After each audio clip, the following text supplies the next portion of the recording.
Welcome, everyone. Thank you for joining Harvard W3D, Women in Defense, Diplomacy, and Development, for the first session of our Nobel Laureate Series. This program is initiated to connect our students and alumni with the greatest minds of our time. My name is Tianwang Liu. I'm the president of W3D, and I'm honored to moderate this much needed conversation about mechanism design in elections, peace building, and conflicts with Dr. Eric S. Maskin, the 2007 Nobel Prize winner in economics. One of the most influential thinkers and leading scholars, Dr. Maskin transformed how we think of and use economics, mathematics, and other fields to shape a better world. He has made groundbreaking contributions to diverse areas, including but not limited to game theory, contract theory, social choice theory, and political economy. Dr. Maskin currently serves as the Adams University professor and the professor of economics and mathematics at Harvard University. For the knowledge of our audience, this title of a university professor was created in 1935 to honor individuals whose pioneering work crosses the boundaries of multiple disciplines, allowing them to pursue research at any of Harvard's schools. Professor Maskin received his AB and Ph.D. from Harvard and was a postdoc fellow at Cambridge University. He has taught at MIT, Harvard, Princeton, and many other distinguished institutions. Anecdotally, Professor Maskin lived in the Princeton home of Albert Einstein until he rejoined the Harvard faculty in 2012. Professor Maskin was awarded 19 honorary doctorates and was elected to numerous prestigious professional societies, such as the American Academy of Arts and Sciences and the National Academy of Sciences. In 2007, Professor Maskin was awarded the Nobel Memorial Prize in Economics for laying the foundations of mechanism design theory. While a truly talented individual is gifted in more than one ways, Professor Maskin also played music from a very young age and is a fantastic clarinet player. Professor Maskin, it's an honor to have you. Thanks so much, Tianwang. Thank you for the invitation. Thank you. So to get our conversation started, can you briefly tell us what is mechanism design? Sure.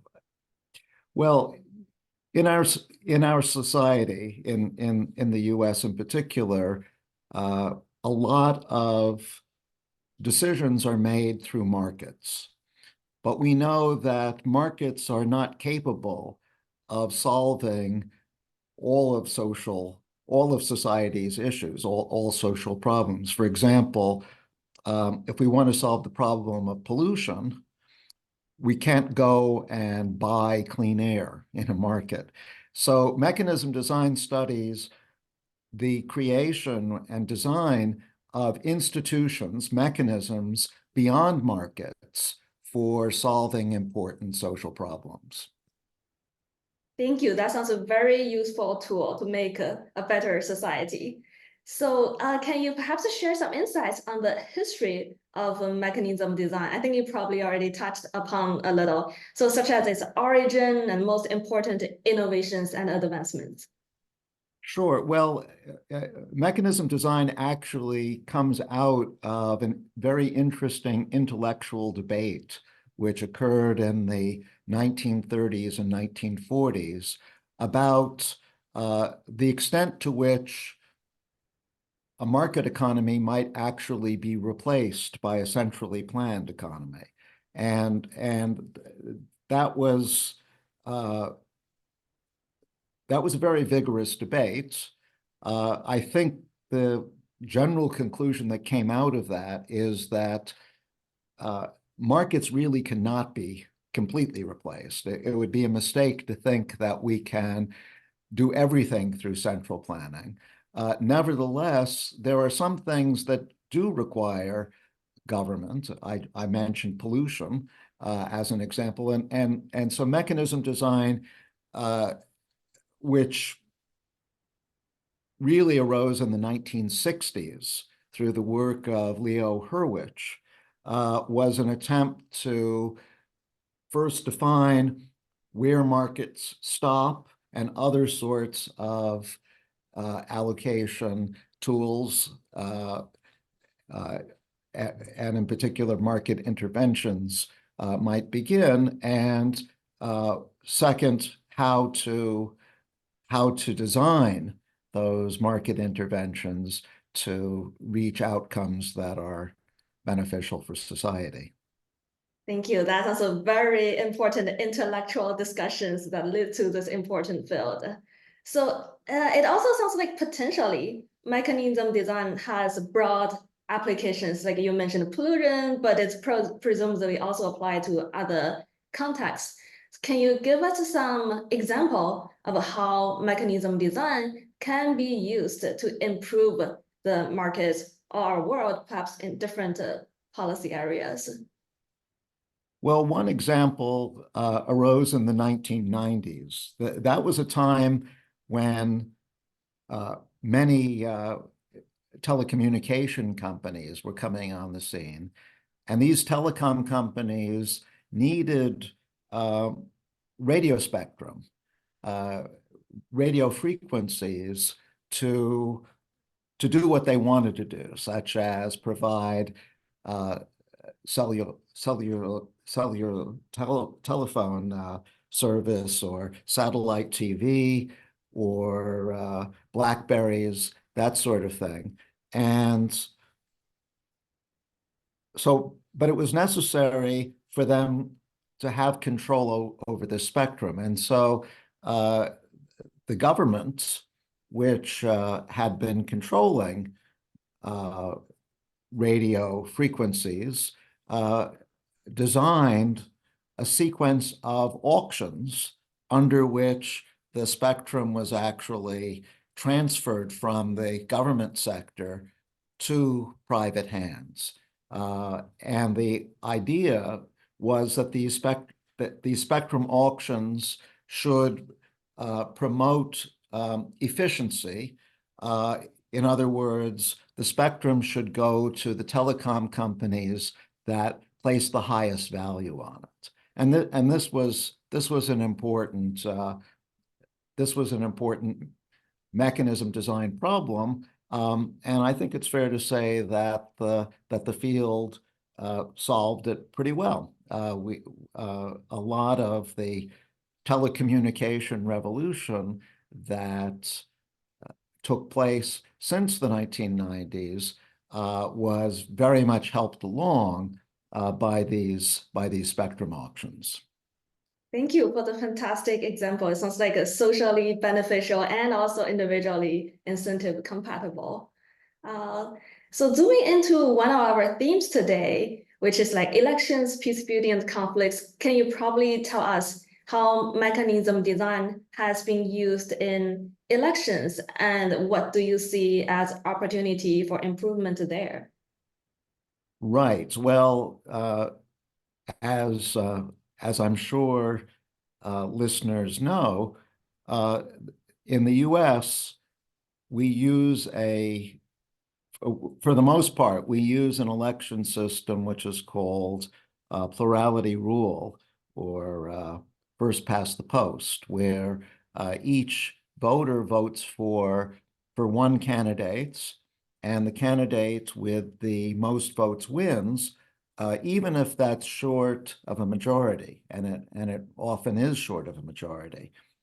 The problem with that system, though, is that it does not do a good job of accommodating cases where there are three or more candidates. Let me give you an example of what I mean. let's think of an election where there are three candidates. There's a conservative on the right side, there's a liberal on the left side, and there's a centrist in the middle.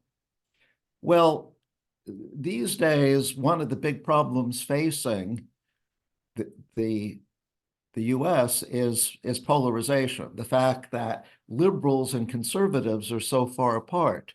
And so we might think that it would be desirable to fight this polarization by electing more centrists, people in the middle who can bring the two sides together. But the problem is that under our election system, that's very difficult to do because conservatives who will largely be members of the Republican Party will tend to vote for the conservative candidates, and liberals who would by and large are members of the Democratic Party will tend to vote for the liberal candidates, and very few voters will vote for the centrist, who is presumably a third party candidate, even though in a head-to-head contest, the centrist would probably beat the conservative because independent voters plus Democrats would prefer the centrist to the conservative. And furthermore, the centrist against the liberal would probably beat the liberal in a head-to-head contest because the conservatives plus the independent voters would prefer the centrist to the liberal. So there's a sense in which the centrist really is the most popular candidate, but can't get elected under our current system. So that's where mechanism design comes in. How do we create an election system which allows people's real preferences, political preferences, to be more fully expressed than under the current system? And it turns out that there's a nice way of doing that. What you can do is to allow voters not just to name their favorite candidates, but to rank the candidates. So I might say, well, I like the conservative most, but if the conservative doesn't win, then I want the centrist, and if the centrist doesn't win, then I want the liberal, or I might prefer the liberal first.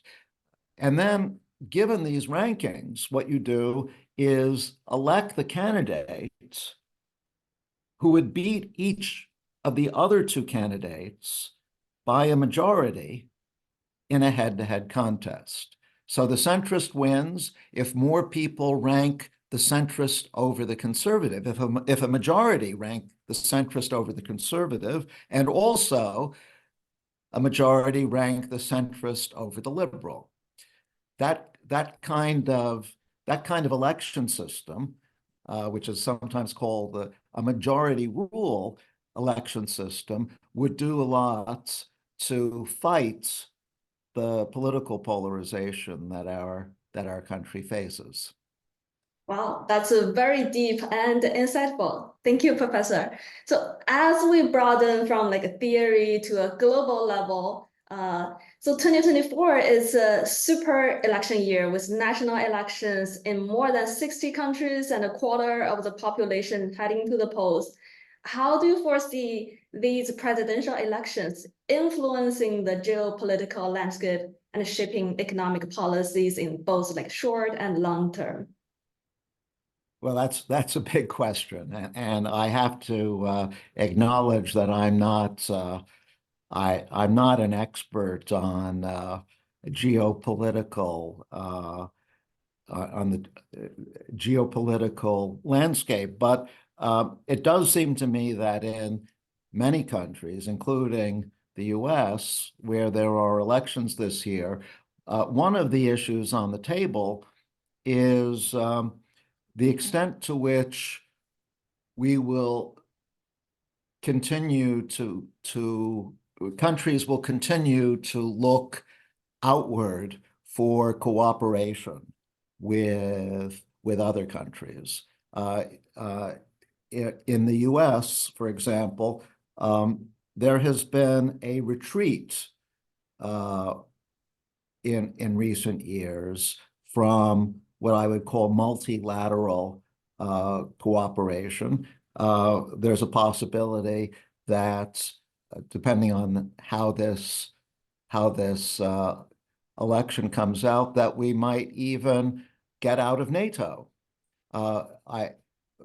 My view is that there are so many serious problems which can really only be solved by multilateral cooperation, that turning away from internationalism, if you want to call it that, is a mistake. Yet that seems to be what is on the political agenda this year in many elections in the US and elsewhere.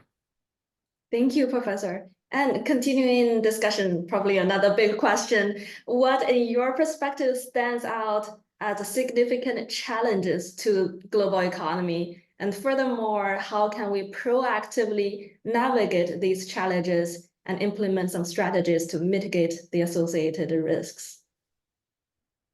Well, one of the major challenges of our time, which is very much a challenge to international cooperation, is climate change. It's impossible to have a solution to climate change unilaterally. Even if the United States completely stopped emitting carbon dioxide into the atmosphere, that would not solve the climate change problem if other countries continued to do so. So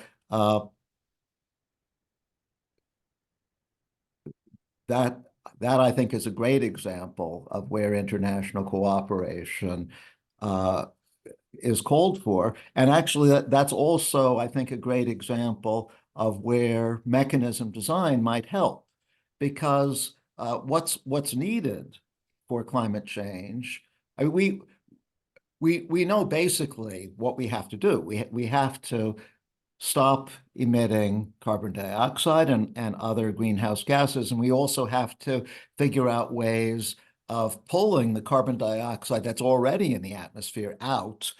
So we know it has to be done, but it can really only be done through international cooperation, and the mechanism for international cooperation is a treaty.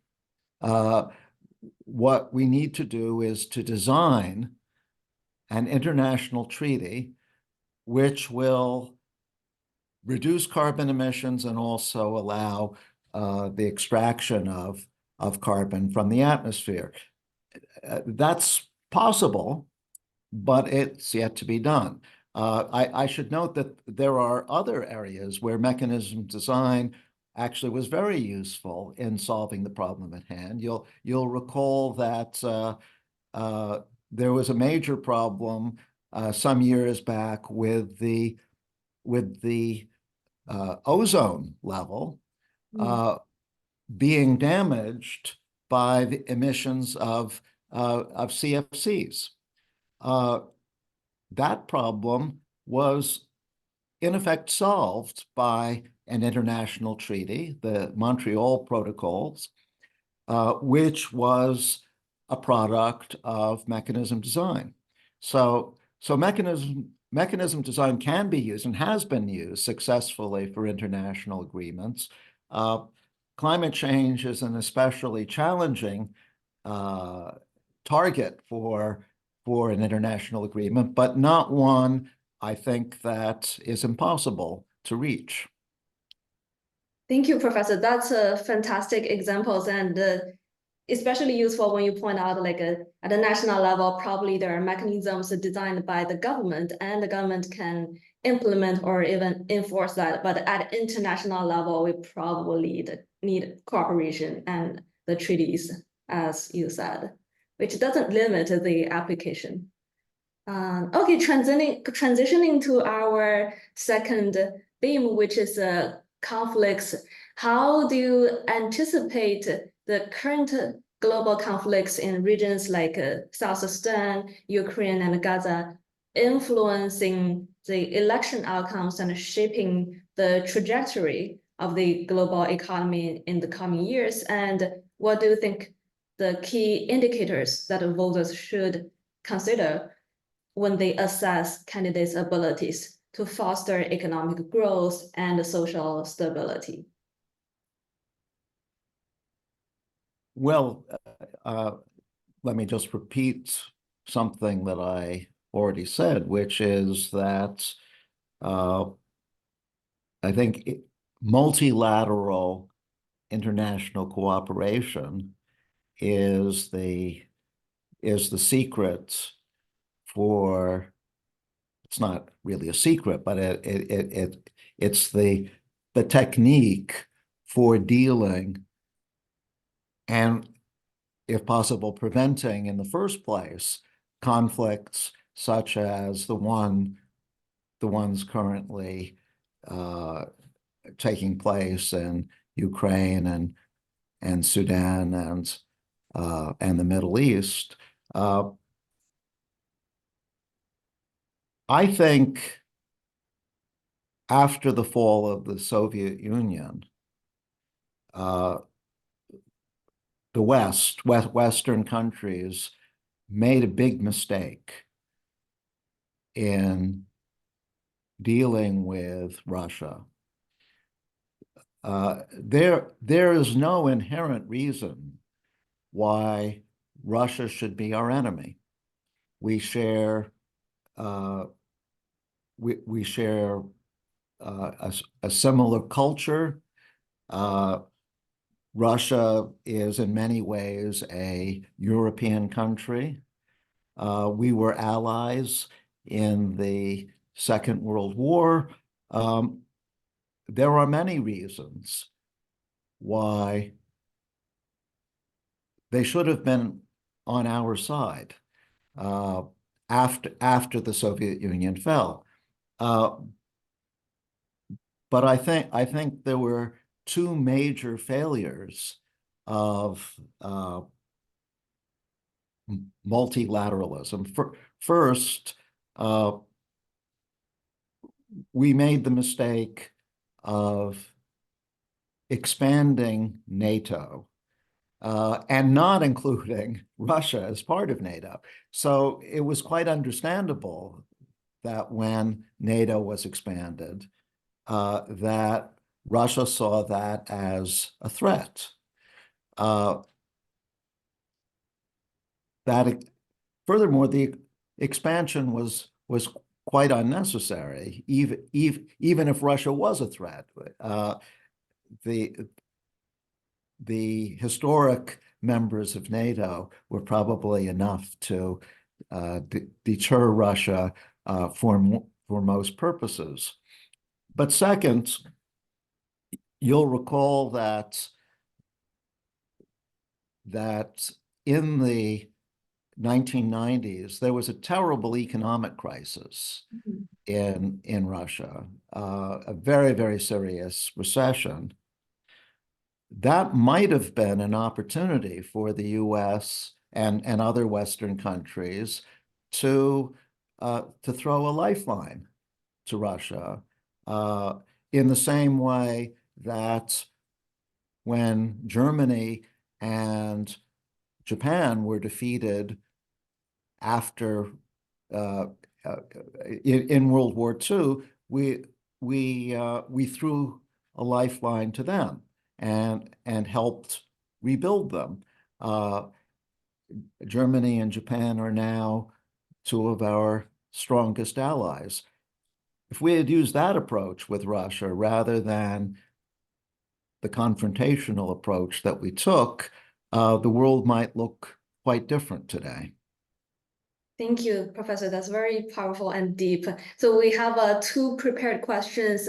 One is your view on the key challenges to be addressed to achieve peace in long-standing conflict areas like Russia, Ukraine, and the Middle East. And the second one is your advice to our students and alumni. Then after those two, we will open up the question to the audience. So I'll let you decide how to proceed. Okay, well, I wish I had a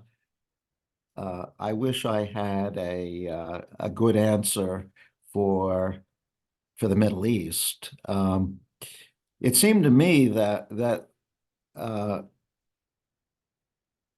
the Oslo Accords and other steps in that direction toward a two-state solution were the right path. But both sides, Israel and the Palestinians, failed to carry through. That doesn't mean, though, that it should be impossible to get back on track.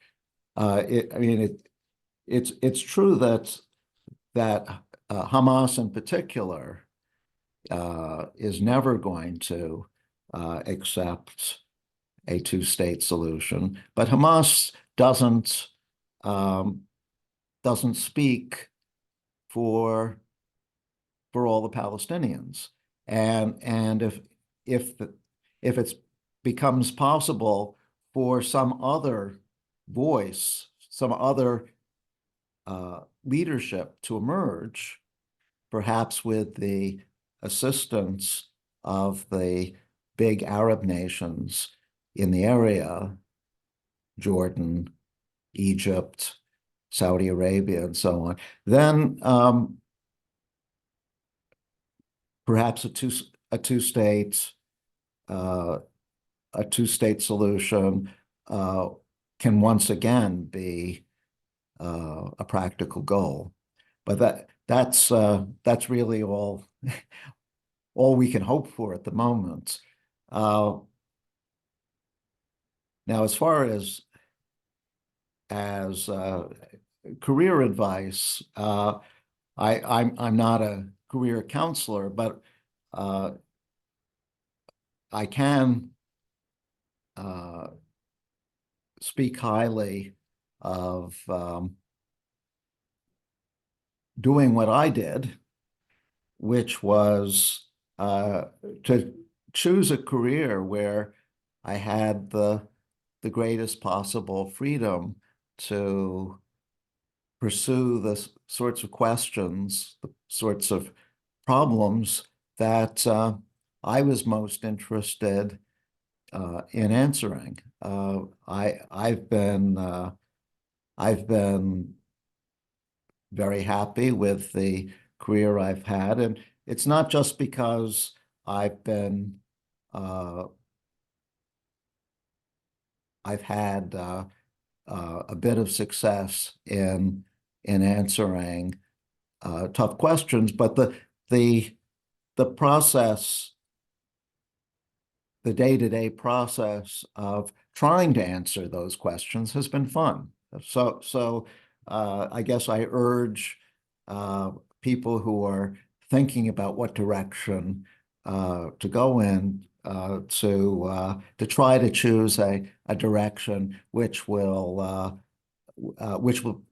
be fun for you to pursue, not to worry too much about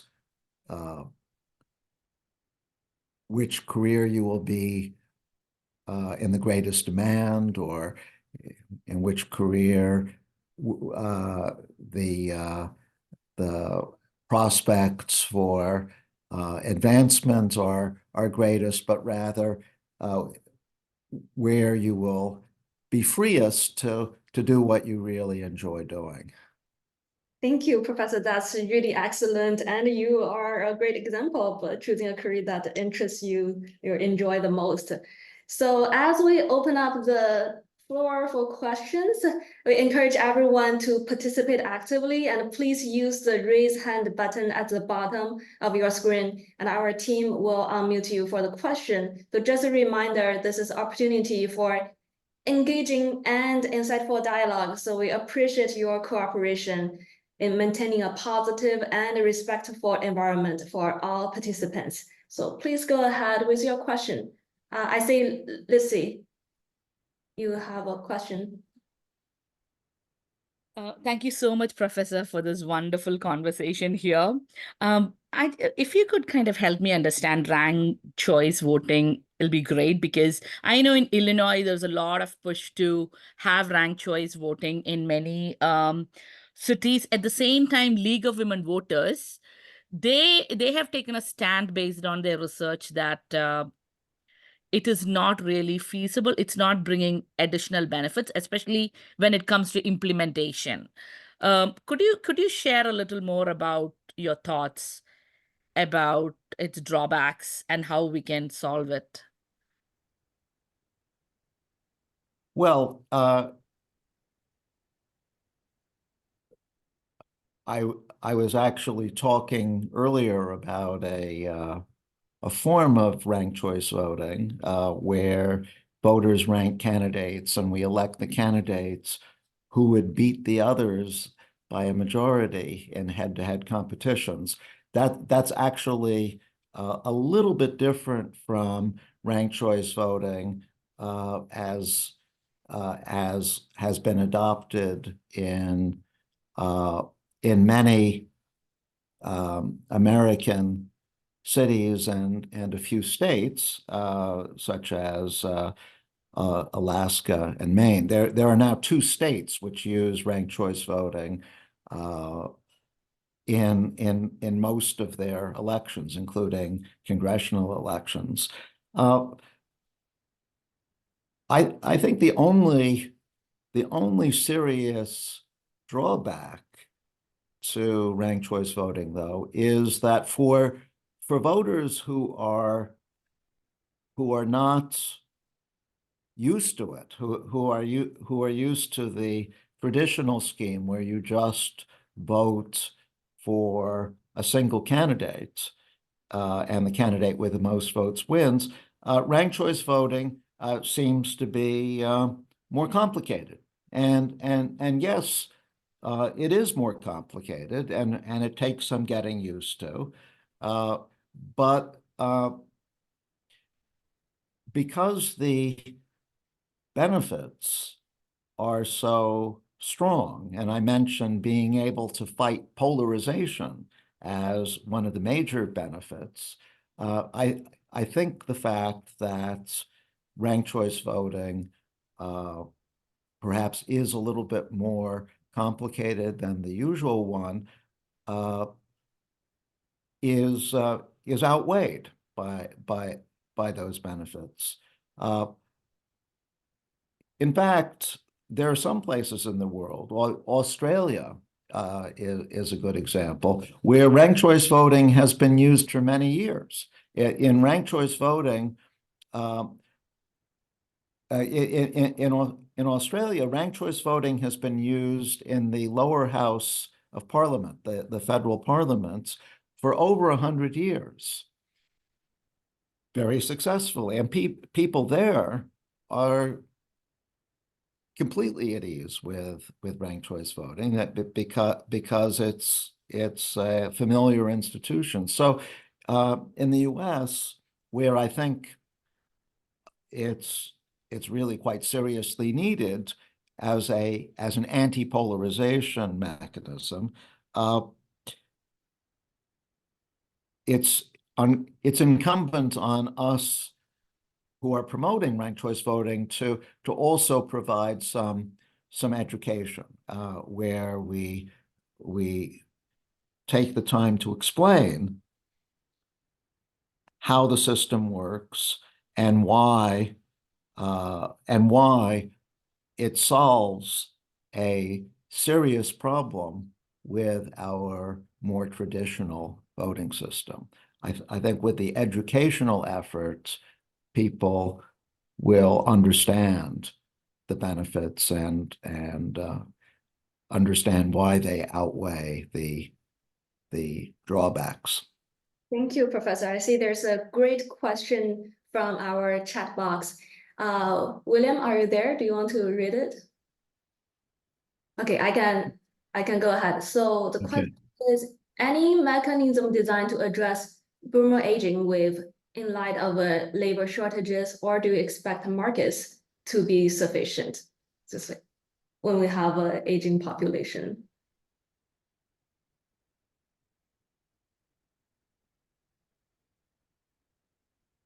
You know,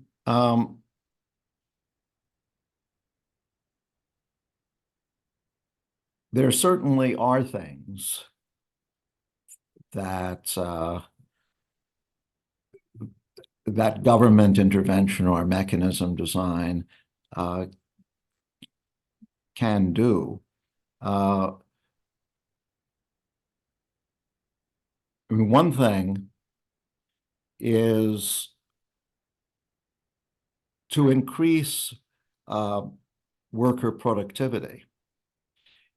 Even if the labor supply is falling because of aging, if the remaining workers are more productive than they were before, then all will be fine. So what we need is enhancements of productivity to keep pace with aging, and productivity enhancements is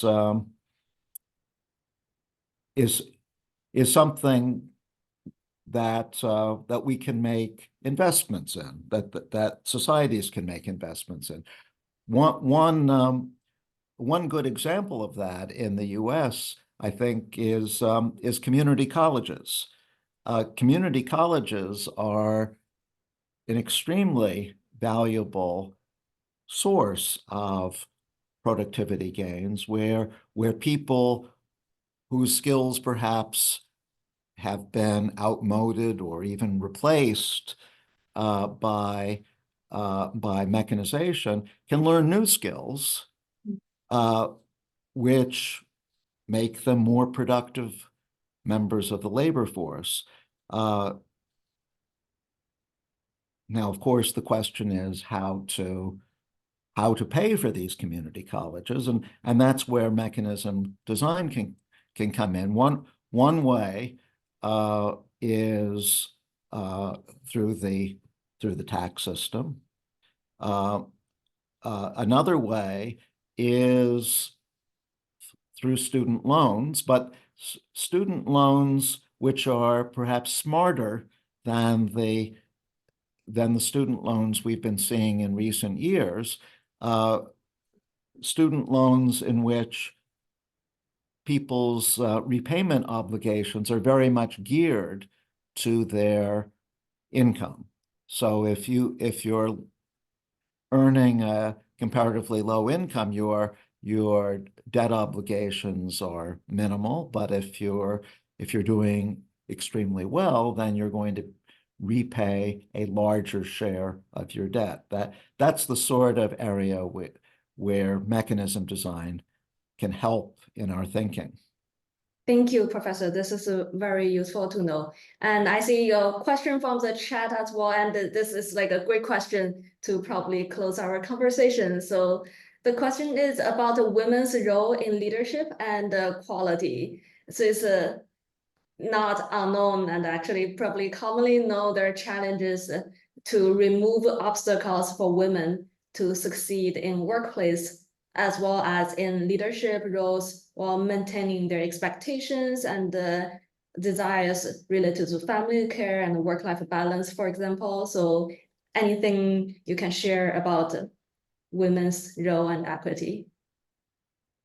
Sure. Well, in this country, a major obstacle for women continues to be the absence of adequate childcare. And that's certainly an area where we cannot expect the market by itself to solve the problem. I think it's important that society step in the form of government to subsidize childcare, which has a long way to go before it really meets women's needs. That's just one of several directions in which I believe that government can help remove obstacles. Thank you, Professor. Oh, we have lots of questions from the audience. So 4 more minutes if you can still take on 1 or 2 questions. So one question from Jenny: what does it take to implement ranked choice voting across the US? Is it possible to make it work for this upcoming general election? And then another one from David is on the role of artificial intelligence in enhancing mechanism design solutions to problems. Let me take the second one, the role of artificial intelligence. I think there's at least as much fear when it comes to artificial intelligence as excitement, because people worry that they're going to be replaced by machines. But in fact, if we look back historically at other major innovations within the last 200 years or so, we see that although, say, the steam engine did cause many old jobs to disappear, it also ended up creating new jobs. And with every advance we've seen so far, it's been the case that society has figured out ways of using the new technology, whatever it is, in a way that actually enhances job creation rather than destroys it. So I'm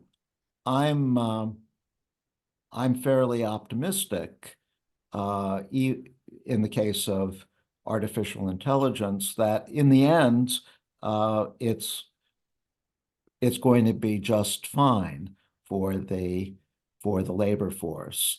Now, how can it be used in mechanism design? Well, for complicated design questions, and let me go back to climate change treaties, it's important to gather all of the facts, all of the data that we have on the way that greenhouse gas emissions are affecting climate. And artificial intelligence is an amazing tool for first collecting those data, but also enabling us to analyze them, to crunch them, and give us answers to the critical questions that arise. So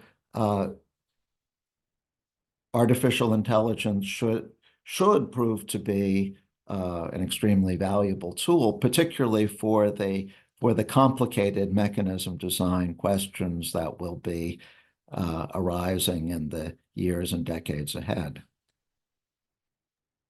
Thank you, Professor. So just as we predicted, this session flew by. Dr. Eric S. Maskin, thank you so much for your time today. This was an absolutely extraordinary discussion. And to those who joined us, thank you so much for supporting W3D. Hope to see you next time. Hope you all have a great day. Thank you.